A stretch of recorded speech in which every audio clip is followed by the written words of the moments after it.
Hello friends, आज की कहानी का नाम है साहसी राजा। एक समय की बात है, एक समृद्ध राज था जिसका नाम सूर्यनगर था। इस राज्य के राजा का नाम वीरेंद्र था।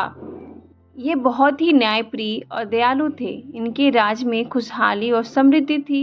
लेकिन एक दिन राज में अंधेरा छा गया, क्योंकि एक दुष्ट जादूगर कालिदास नाम का उस राज्य पे आक्रमण कर दिया। राजा वीरेंद्र ने अपने मंत्री और सेनापतियों के साथ मिलकर एक योजना बनाई। उन्होंने अपने राजवासियों को सबने एकजुट होकर जादूगर का सामना करने का निर्णय लिया। जादूगर कालिदास ने अपने जादुई शक्ति का प्रयोग करके राजा के सैनिकों को डराने की कोशिश की, लेकिन राजा वीरेंद्र ने हिम्मत नहीं हारी। उन्होंने अपनी सेना के साथ जादूगर के किले की ओर बढ़ने का फैसला किया। रास्ते में उन्होंने अपने राज्य के लोगों से समर्थन मांगा। लोग उनके साथ जुड़ गए और सबने मिलकर एक दिन राजा वीरेंद्र और उनकी सेना ने कालिदास के किले का घेराव किया। राजा ने जादूगर से कहा, तुम्हारे अत्याचारों का अंत यही होगा। हम अपने राज्य को तुम्हारी बुराइयों से मुक्त करेंगे।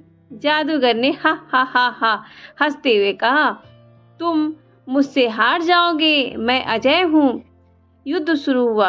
राजा वीरेंद्र ने अपने साहस और बुद्धिमानी का परिचय दिया। उन्होंने किया, लेकिन जादूगर ने जादू का इस्तेमाल करते हुए राजा और उसकी सेना को मात दे दिया। एक निर्णायक क्षण आया जब राजा वीरेंद्र ने अपनी तलवार उठाई और जादूगर की ओर बढ़ाया। उन्होंने जादूगर के जादू को चुनौती दी और उसे उसकी शक्ति से हरा दिया। जादूगर ने हार मान ली और राज्य को छोड़ने का। राजा वीरेंद्र ने अपने राज्य की भलाई के लिए और भी कार्य किए।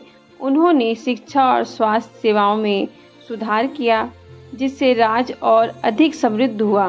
धीरे धीरे सूर्यनगर फिर से खुशहाल हो गया। राजा वीरेंद्र की कहानी केवल एक युद्ध ही नहीं है, बल्कि एकता, साहस और नेतृत्व की थी। उन्होंने दिखाया कि जब लोग एकजुट होते हैं तो कोई भी बुराई उन्हें पराजित नहीं कर सकती। यह सिखाती है कि सच्ची शक्ति एकता में है और दया से भरा दिल हमेशा जीतता है। कहानी समाप्त होती है। और भी कहानी सुनने के लिए प्लीज़ मेरे चैनल को सब्सक्राइब